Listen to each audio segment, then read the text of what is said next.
the Illegal Shift Studios. It is another episode, back-to-back episodes. Back-to-back. On the Derby weekend of one more, and I'm out of here. Feels pretty good to pop that, even though I had a few last night at the big Derby party. What a day, huh? What a day. What a day. The pageantry, the history, the color of the Kentucky Derby. And we talked about it yesterday. And yesterday was the first time. Oh, well, I'm sorry. I've got all this money in my hand from winning. I should put that away. The feds are going to start rolling in. What a day, though, huh? What a day. What a day. Mystik Dan. I'm Dan Carroll, by the way. And if you were watching yesterday, I said, when I saw the name of that horse, Mystik Dan, I said, I got to make a bet on that horse. Now, let's be real here. I did not run down to the Belterra and put $50 on it like I should have. Because then I'd have money like spread out all over the place. That would have been awesome had I done that. But when we got to the party, we drew horses out of a hat, and I said I'm going to keep drawing until I pull Mystik Dan out. Fortunately, I pulled it out on my second draw. I had Mystik Dan, and what a race, man! Mystik Dan wins by a nose. What a race. We were talking right before we went live. Like, that's one of the longest photo finishes that I remember, like, them reviewing. And sure as shit, I'm like, oh, why wouldn't it be Mystik Dan when Dan made such a big deal? But I would have picked that exact same horse if it was something Jason. I mean, it was meant to be. It was meant to be. And now what do I do for the Preakness? Neither one of us are horse handicappers. I know nothing. I know nothing about horses. But that's a hell of a lucky win. I like it. I wish you would have gone down. Oh shit! I don't know what it at post what the odds ended up being. I think he finally won. I think the last one I saw was 18-1. Yeah, but then I'm reading an article right here. It said 16-1. Still. But an interesting thing about this, the trainer is Kenny McPeak. And so he trained Mystik Dan. He also trains a horse called Torpedo Anna's. And Torpedo Anna won the Oaks on Friday, which is the other big race of the weekend prior to the Derby. So the trainer had a clean sweep this weekend. How about that? Doing some good shit. Maybe we do a remote episode of you down at the fucking Racino. Place on another bet. You're a big handicapper. I might have to do it this time. I don't know. I mean, how fucking lucky was that? Photo finish though, man. A very exciting race though. It was fun. Great party last night. That was cool. Good party last night down at our buddy Jeff's house. Had a big turnout. Did you have any of the bourbon slush? I did. How good is that? Very good. The bourbon slush was ridiculous. Smoking Bob came through with the pulled pork. They do it upright every year. I always look forward to that. The sausage wrapped in bacon, those things were good. Anything in bacon. The bourbon balls were unbelievable. Did you have a few of those? I did not have any of the bourbon balls. God. I couldn't stop. I had a ton of Miller Lights that were in my cooler. I know that. Wow. I woke up this morning shampooing from last night. I don't even know what time we got home. It's right around the corner from where we live. And all the antics, I forgot some of the videos that I took on my phone that I looked at today. That I got in bed before midnight. I did not. And I played golf this morning. Good for you. And I won money playing golf. How'd you play? I played terrible. But you still won money. I played terrible. This is your fucking weekend, Dave. But here's the thing. Even though I was hitting, I hit on number 16 as a par 5. And the grass is so long down there right now. It just, anything that hits is going to stop. I top my drive. Then I get my rescue club out. Hit it pretty good out to the right. Hit my rescue club again. Hit it about 30 yards short of the green. Chipped it up to about 5 inches and tapped in for par. So I made that par. Good par. Made a par on 18. And because of that, because I didn't give up, I kept trying. Even though I was playing like shit, our team won 2 legs. Boom. It's a good weekend. Good weekend for you. I'm feeling pretty good right now. Heck yeah. I can buy more cold beer. I would play the song "Floating on Sunshine," but I don't want to get banned again. No, that's all right. I am going to throw a shout out. I got a phone call probably about 45 minutes ago from our buddy Bosco.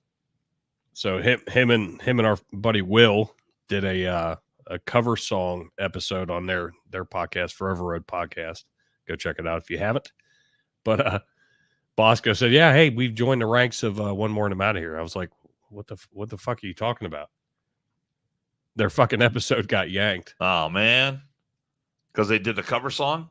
But yeah, I mean, so I told him, I said, "Send me the episode. I'm just curious, like how much you did and whatever." Because we went through the same fucking thing. But I told him, I said, "Appeal it." Will Cray said, we got copy striked. I was like, well, that's the shit part about podcasting is you learn what those lines are. You try to. We skirt them as close as we can, and obviously we overstepped. Last week or week and a half ago. It'll all be good. I told Bosco to appeal it and see what happens. But I can't. He's going to send me the episode that got blocked, and I can't wait to listen to it just to see. Everybody's trying to dampen down what we're doing on these podcasts, and I think it's ridiculous. Well, I mean, we not really stealing other people's content. No. Yeah, I agree. I don't want to steal anything. And where we messed up, is I played way too much and didn't talk over it enough. But if you give commentary, it's not stealing their stuff. So I'm curious as to how it went. But yeah, had a good conversation with Bosco. I know he's got I think a grandbaby's birthday today. So happy birthday to Bosco's grandbaby. That'll be fun. He said he'll be listening. He may not be able to be in the chats, but he'll be here, but in spirit. Well, we appreciate that. But yeah, I thought it was funny always. when he was like, "Hey, we joined the ranks of One More and I'm Out of Here." I'm like, "Oh, that's not the ranks you want to join into. It's not good. Not good court we're holding." But we try. Where do you want to go first, Dan? I got a couple. I had one from yesterday that we didn't hit because all the college bullshit that we talked about. Where's it at? Hicks, who sat in for the prosecution in Trump's hush money scandal, which is not even a fucking scandal. And I'm going to breeze this real quick, but when she was being questioned and putting it out, Trump never denied any of this. And there are a ton of politicians who throw money to keep their shit secret. That's just the way of Washington. Sure it is. So it's nothing out of the ordinary. But of course, it's not going to let me get into the actual article like I did the other day. I'll cliff note it where Hope Hicks, pretty much on the side of the prosecution, she was called by them, said that he wasn't trying to, I'm trying to word it the right way, not cover up his damn, what's the word? Fuck. I'm losing it. What, his affair? Well, no, he was covering up the affair for his family, not for his campaign. He was trying to protect the family. Not for his campaign. Right. And he had that idiot Cohen, his attorney, who was a quote unquote the fixer, which Hope Hicks worked with him multiple times saying, "Hey, fix this, whatever." It's no different than any other politician. And when she got on the stand, she goes, "Well, he was doing this for his family. He wasn't doing anything nefarious with the campaign." Well, Bragg brought her on, and they completely imploded that day of testimony for what they were thinking was going to be a big win. This whole thing, we've said it from day one, is a freaking sham. It's a complete sham where they don't want him to be able to campaign. He's got to be in the courtroom every day.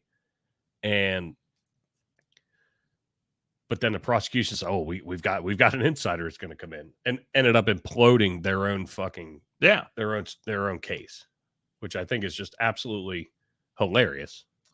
from our standpoint. Well, the thing is, I just wish this thing was on television. I wish we had these moments on video to where you could see the way that, reading about it and what they say is one thing. But when you actually see, how these truths are presented in court and how they come out, you get some sense of how devastating that testimony is going to be to the course of the trial and what kind of an effect it might have on a jury. But we don't have that sort of context, contextual flavor to really say. We got to rely a lot on what the reporting is. And so this is another exercise in media control where you read the reporting. If you read the reporting on MSNBC or CNN or any anti-Trump news outlet, they're going to talk about how devastating Hope Hicks's testimony was to Trump. But then if you read some honest reporting and some honest analysis of what happened, then you're going to come away with what I think honest brokers are talking about, that her testimony was not the greatest thing for the prosecution. Right. And that it kind of backfired on him a little bit. Which, I mean, I love nothing better in the fact that Alvin Bragg is pulling all of these minor fucking accusations. And whether, let's be honest, whether Trump paid somebody off, doesn't matter. It doesn't matter. Everything was documented, but they're grabbing at straws because they knew exactly how this was going to play out when they fucking charged him months ago. Could be right in the campaign season. Let's keep him out of the spotlight. And I should have pulled up, like you said yesterday, I should have pulled up that Wisconsin entrance. I'll try to find it. But you have try to keep him off the campaign trail during the week, and then he has to go campaign on the weekends. Well, he's going to get fucking tired, and it's all a plan. I don't understand how anybody can argue anything against it. Well, the fun part is when he has a chance, when the trial is over, he goes and he walks the streets of Harlem. Yes. And he goes to a bodega. And he's out there on the streets, and people are chanting, Trump, Trump, Trump. We love Trump. 4 more years. And then what does he do? He goes to a firehouse, and he takes not just a couple of pizzas, but a giant stack of pizzas, and takes them and he's in there, and he's talking to the firefighters. So these are these little impromptu campaign events, and the left just gets, especially on Morning Joe and Mika Brzezinski and all the MSNBC types, they are just besides themselves that Trump is somehow turning this around to be a positive for him. Yeah, and Rich put in there. The fun part is he's taking pizza to all the firefighters in New York City. I had that video. I was trying to pull it up,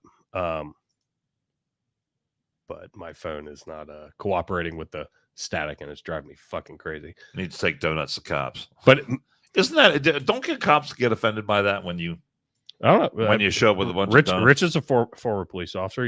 Answer it, Rich.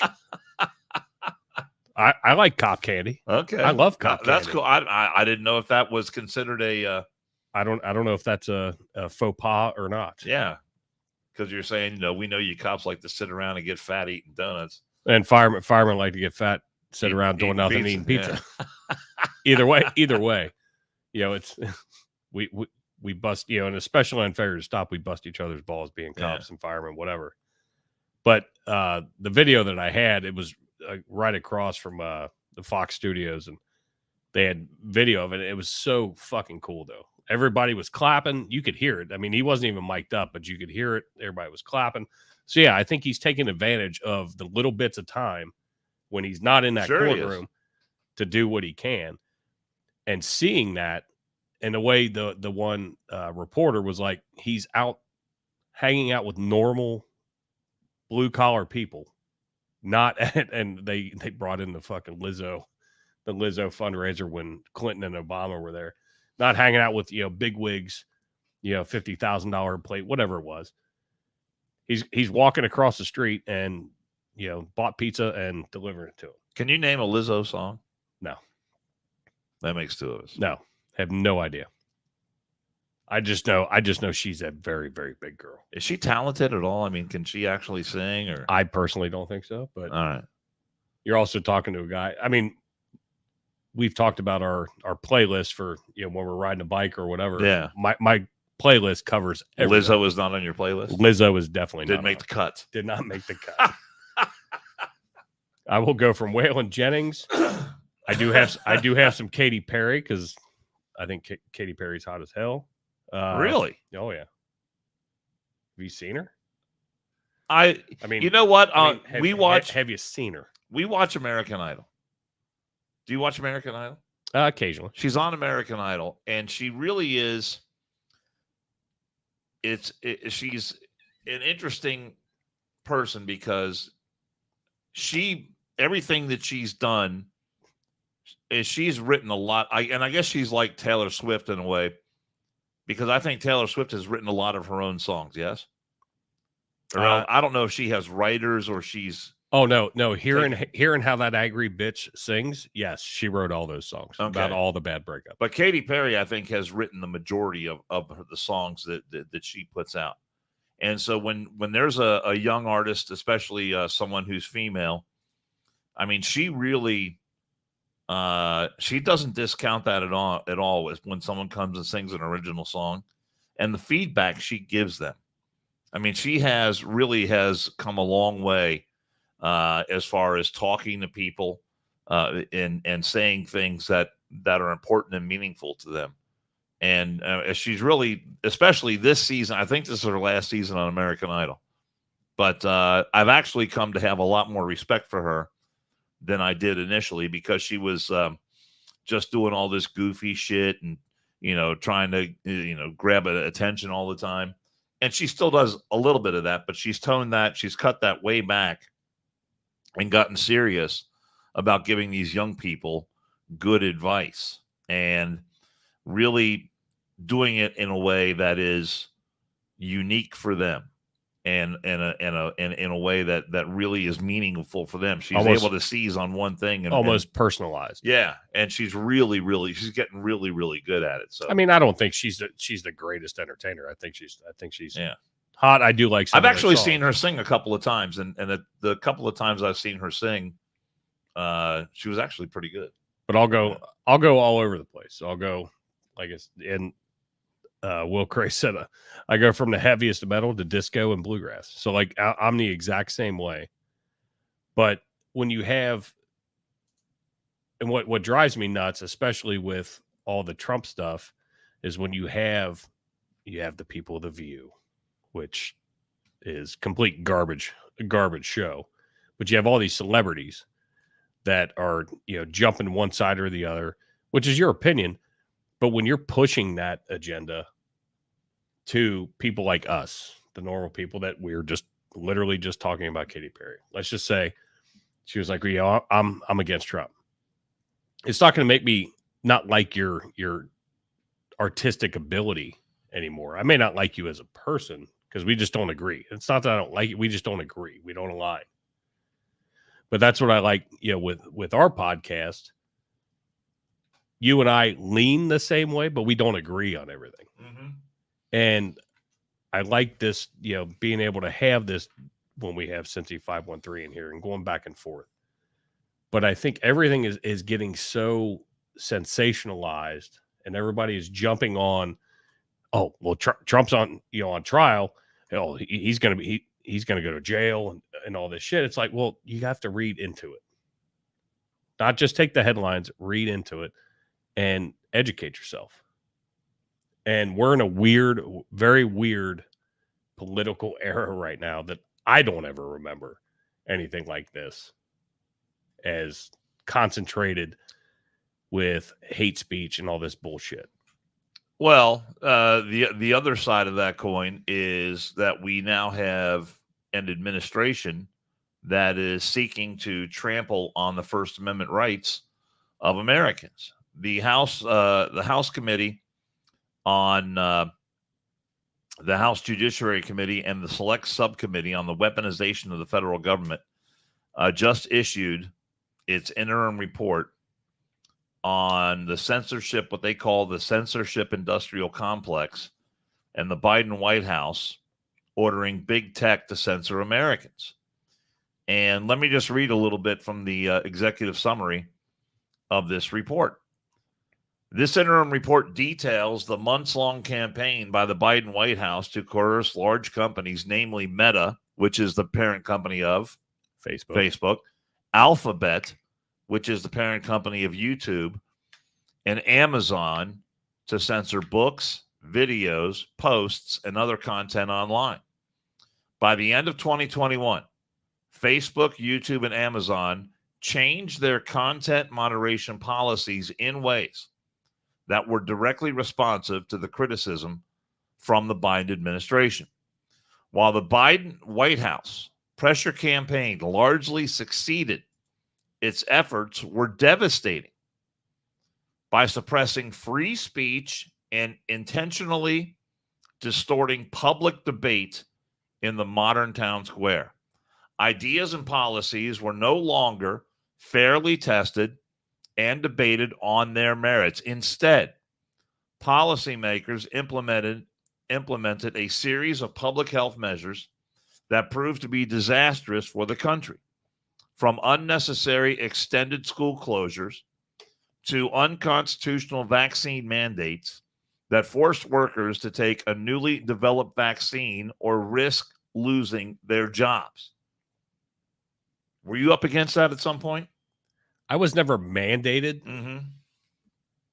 to get the vaccine, but we were urged to, but it wasn't, there was no disciplinary action. Right. I chose to get it just because my mom was sick at the time and I wanted to be able to see her. But going back, I wished I hadn't, but I was never physically mandated. But I do know some places around the country that were. There's probably people listening to us right now who were in that situations. You take the vaccine or you don't come to work. Yeah. And that's just part of what they uncovered here. They talk about the Biden administration and other officials needlessly imposed harm and suffering on Americans across the country. Ongoing litigation and the publication of the Twitter files following Elon Musk's acquisition of the company began to provide some insight into the behind-the-scenes efforts of the Biden White House to censor political opponents and disfavored views. So this wasn't just, and they always like to say, well, the White House was just trying to make sure that the American people only got the correct information. That's all they were doing. No, they were censoring and suppressing views and information that disagreed with and went counter to the official government narrative. That's exactly what they were doing. So let me see. This is the ongoing litigation. The Biden White House censored political opponents and disfavored views. For example, on just the third day of the Biden administration. So they're in office 3 days, and they're already engaging in this. On the third day of the Biden administration, the White House emailed Twitter, now X, personnel. They emailed Twitter personnel to demand that a tweet by Robert Kennedy Jr. be removed ASAP. The directive was not just limited to Kennedy. In the same email, the Biden White House asked Twitter to keep an eye out for tweets that fall in the same genre. So there's a fellow Democrat, but someone who is not aligned with them politically. Yeah, against the virtues. And Kennedy was coming out, and Kennedy's been on this sort of whole health care thing and with the vaccinations and all that kind of stuff. Some of the stuff he talks about, people describe as kooky or a little bit out there. But as an American, he's still allowed to say what he says. It actually all of it hasn't been proven wrong either. Right. But he was critical of what the administration was doing, and he spoke out about it, and they said, shut him down. Yep. On the third day of their administration. He got shadow banned bigger than shit. Yeah. You don't see anything coming out with Robert Kennedy. I mean, this report is 800 and something pages long. And it just, and you can scroll down and like hit any headline on this report. And it, they talk about big tech changing their content moderation policies because of the Biden White House. Biden White House censorship campaign targeted true information, satire, and other content that did not violate the platform policies. So even though the content was, and you remember when this was going on, people were putting on their social media, I got banned. Yep. I can't, it's been 30 days or 40 days or however long.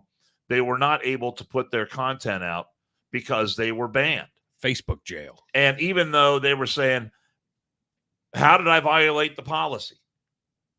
And if you look at the policy and see what they did, well, these two things don't add up. Right. Well, they were doing it because the White House told them to do it. Mm-hmm. That's why they got banned. This is the kind of stuff that should be in the courts right now.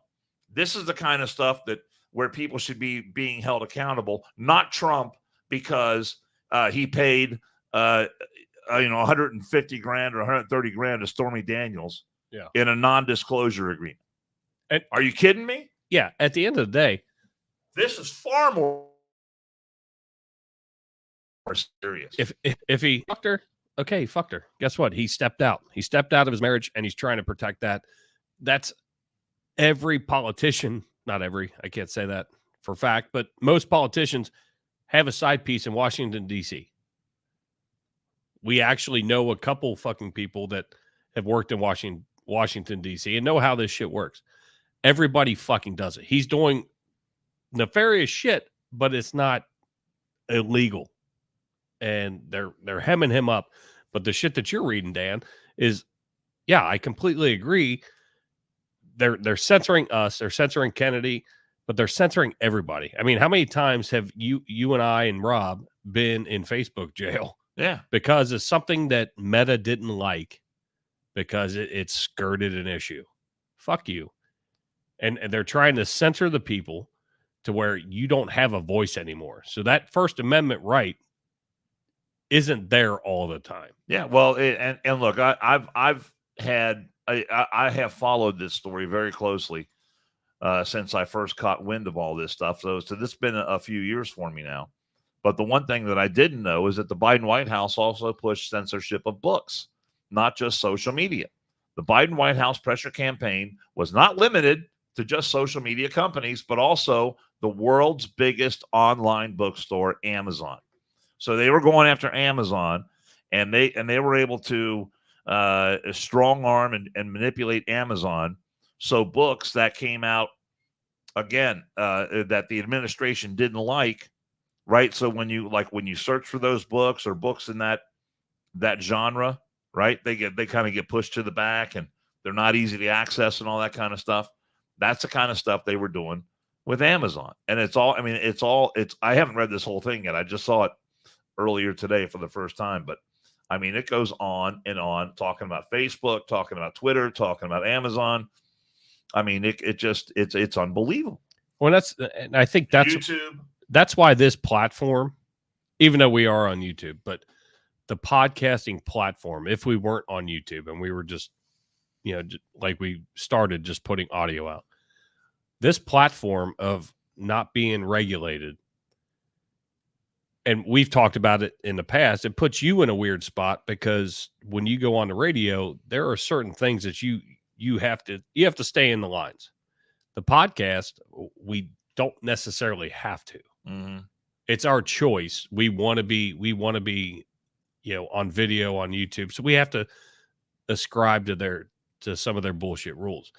But just the audio stuff, that's where these podcasts, I think, have blown the fuck up because people are done listening to mainstream radio because you're not getting all of the opinions, and whether it's fact or whether it's not, but listening to other people's opinions, I think, matters. And it does. And you learn something, even if you tell me something and it's not completely factual, but I'll go look at it. So it makes people dig in a little bit more, in my opinion. And that's why I love this platform. And, you know, we try to. Well, it's like we had some weird guy last night trying to tell us that Americans never landed on the moon. I mean, we got into that. We got into that argument last night. We went down that rabbit hole for a while. But the thing is, and look, this is not just me saying this. Find the report for yourself. Read the executive summary, and then that's about the first 90 or so pages. Then you've got another 700 plus pages of exhibits, examples, copies of emails, all the documentation that backs up every single thing that this is not speculation. This is all this. I mean, this is unbelievably comprehensive and complete. And yeah, and it's going to take me a while to documented look through all this. fact, Yeah. though. It's documented fact. I'm looking at all these emails, all the correspondence between Facebook and the White House.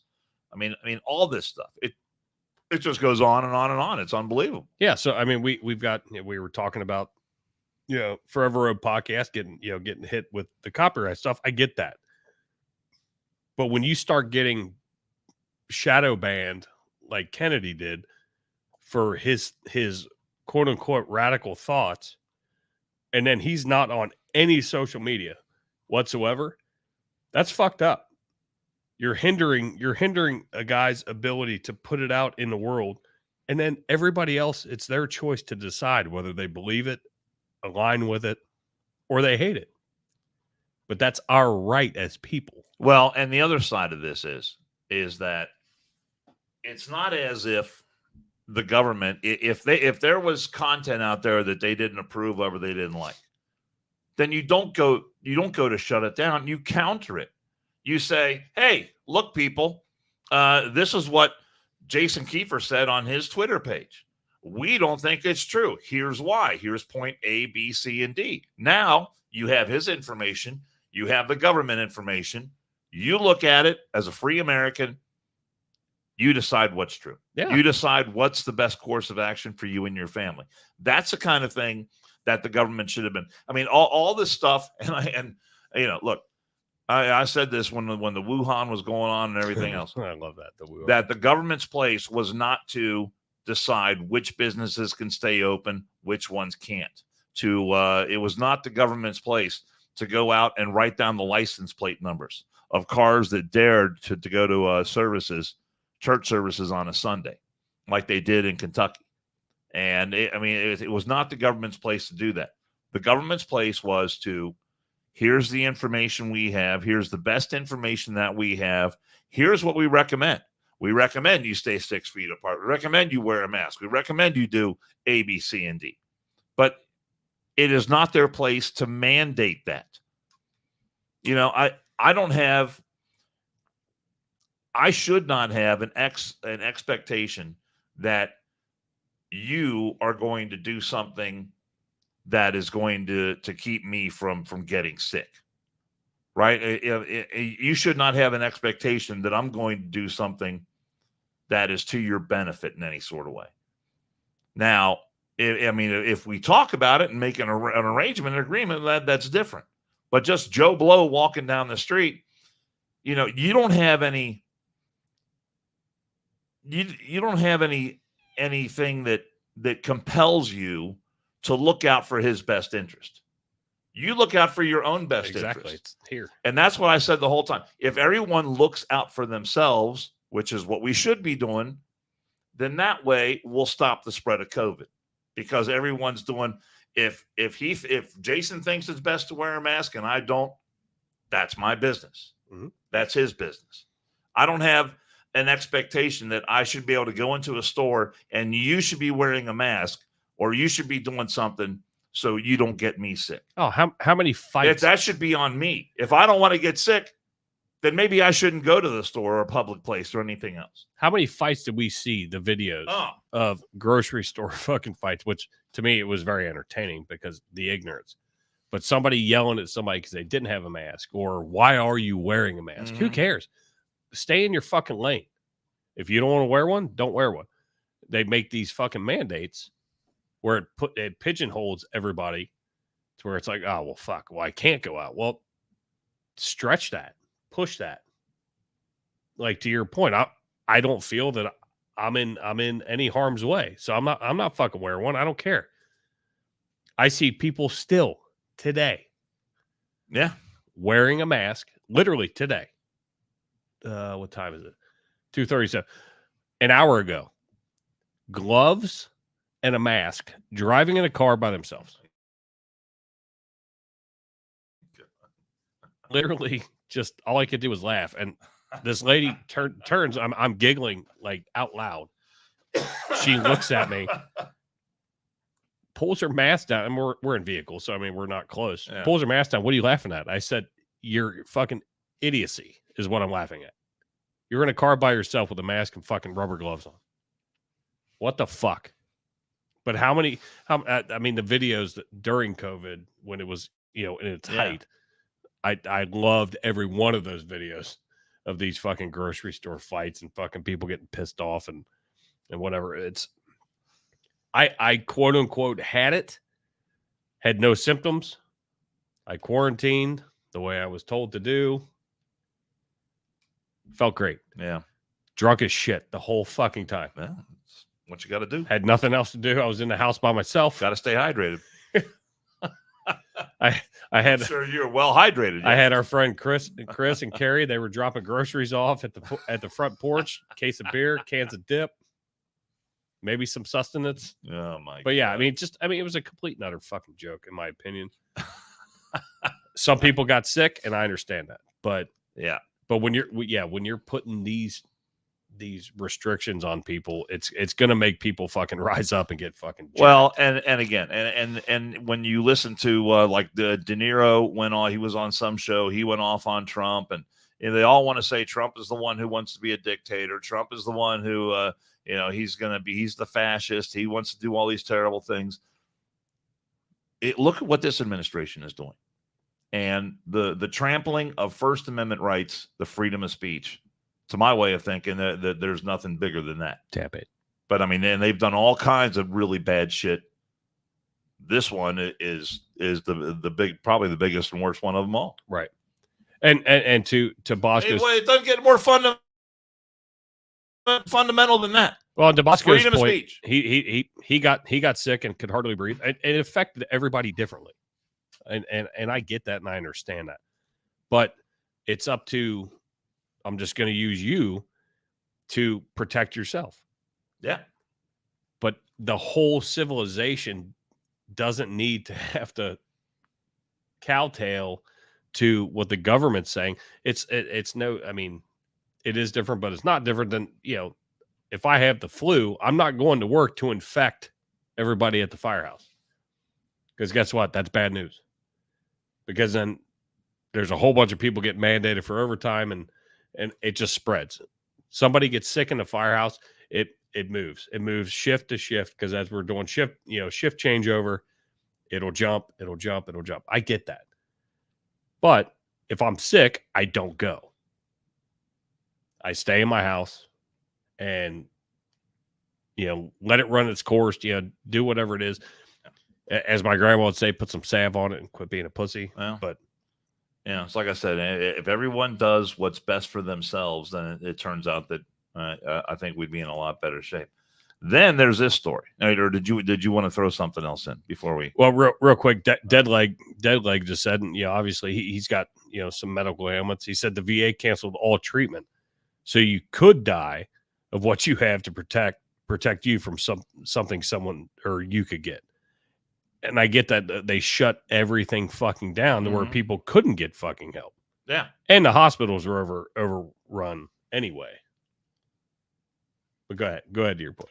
I wanted to grab that comment. Also, from our friends of the Biden administration, they have unveiled plans now to give out Obamacare to tens of thousands of illegal aliens who entered the United States as minors as part of the 2012 Deferred Action for Child Arrivals. It's called DACA. Or as Obama liked to call it, the Dreamers. I remember. Right. So all these people who came here, I guess, and they're saying, well, they didn't have any choice to come here. Their parents brought them here. They were illegal. It's the parents' fault. You know what? Then make the parents take responsibility. Carry your ass back to where you came from. or if you have a job, or if you got your situation squared away, then take care of your own fucking kids. Mm-hmm. More than 100,000 illegals are going to get free health care now on your back, on my back, on the backs of everyone watching here. Yeah. It's great. That's great. And the Biden administration, their campaign slogan ought to be, vote for Joe Biden. We love illegals. We love them illegals. Keep them coming. It could be like they could have, what was it? Tom Modell, Motel 6. We'll leave the light on for you. We'll leave the light on for you. It's fucking perfect. All you illegals, we'll leave the light on for you. That actually get you some Obamacare. That ties in with this other story. Get you some free hotels, some free food. So Dead Leg, free Quickie Mart. That'll be great. Dead Leg, I'm assuming was in a union, a police union. If Rich is still in the chats, he was in a police union. I read this article about fucking my pants. Chicago teachers' $50 billion demands include pay hikes, abortions, and migrant accommodations. I'm going to read a lot of this article, and I'm sorry if it bores you, but it's. Oh my God! I'm not in a firefighter union currently because I work in a village, and the way it works, we don't have the population to be an organized union. We're part of the IAFF, but we're not recognized by the village, so we don't have a contract. So I reached out to Herking's wife, who I thought was in a teacher's union. She's a school teacher. Because I was curious about this. They're not in a union, so it's a little bit different. But this shit is absolutely crazy. Chicago Teachers Union is negotiating a new contract with public school system and is understood to be calling for an extra $50 billion to pay for wage hikes, as well as other demands such as fully paid abortions for its members, new migrant services and facilities, and a host of LGBT-related requirements. For God's sake. To put the figure in context, the total base tax receipts for the state of Illinois last year was $50.7 billion. I'm all about the worker going against the man, right? Get yours if you can. But holy shit. So as you go through... let me scroll down and find it. Union's demands have not been made public, but a leaked document sheds light on the eye-popping demands. This Stacey Davis Gates, who's their president, is the one going through this, and the average salary of a teacher in Chicago public schools is $93,000. That's not bad. No, but higher cost of living from where we live. Yeah, okay. All right. So right. like I take that into context. Therefore, the average teacher pay will increase by half to $144 in the 2027 to 28 school year. But it goes through the Chicago Tribune reports that the CPS budget will exceed $9 billion this year, up nearly 30% from $7.4 billion just 5 years ago. They're asking for 9%, and I won't read the whole article, but they're asking for 9% every year from this year until 2028. Any time that I've negotiated a contract when I was around, in a union, my union negotiated, rather, we would roughly get 3 to 4. And 3 to 4% per year is, at the time, we didn't have Bidenomics going on, but we still had issues. Kept you ahead of inflation. Right. So 3 to 4% was a fair increase each year. They want 9%. That's fucking unheard of. As far as unions go. That is crazy. So I read this and I was like, what the fuck? So Gates' plan also calls for teachers and counselors to be paid a stipend of $1,000 per student per semester. Per student? Per student per semester. Per student. When they are assigned a number of students above contractual limits, and a retirement bonus of $2,500 for employees with more than 30 years of service. I can jump on the $2,500 for longevity. I'll give you that because teaching is a hard fucking industry. Yeah. And I get that. but $1,000 per student per semester. Can you fucking imagine? So she says, this Davis Gates, whatever her name is, we're asking you to give us an opportunity to tell our story, Gates said in a speech in March, referring to the union's plans. It will cost $50 billion and 3 cents. Yes, it will. And so what? That's audacity. She's standing on this fucking platform and her, I don't know who, obviously the teachers voted her in, but you're going for the golden road that's all the way out there. Are you really concerned about your fucking students at that point? Well, it may if this is their opening Chicago. salvo. This is like the union contract for the UAW when they were right. They were going to walk out on Ford. They were going to walk out on Chrysler's not Chrysler anymore. What do they call it now? Oh, shit. Whatever it's called. They were going to walk out on GM. And I mean, they had just fucking sky in the pie demands too. Then they came down a little bit to something a little more reasonable. So I guess this one is just them shooting for the stars, and it gives them a lot of negotiating room when they finally get something hammered out. Which I get that. But 9% a year. That's big. God. Meanwhile, Davis herself has come under fire for sending her son to a private school. Oh, yeah. After calling the schools racist. Oh, for God's sake. And then the leak demands also address disparities in health care with 100% coverage benefits for abortion care, 100% coverage benefits for fertility, including full coverage for storage of embryos and any other frozen storage needs. But then it goes into also they want taxpayers' funds to go to migrants in its far-reaching plan earmarked $2,000 to be given to each migrant to help with academics, transportation, and mental health counseling.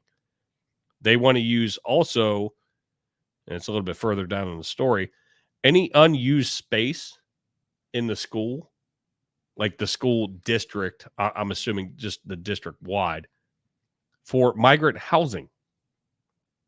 This isn't a fucking teacher's contract. I've never heard of anything remotely like this. Who do these people think they are, man? That's unbelievable. I figured that story would fucking kick you off because, like I said, I've been a part of a union. We negotiate more time off, more pay. That's what everybody wants. But then the teachers union trying to dictate how they're going to fucking house migrants. Wouldn't that be the governmental body of Chicago to figure that out because they're a sanctuary city? Wouldn't that be their job? Yeah, but in the meantime, is anyone asking how good of a job are the teachers doing?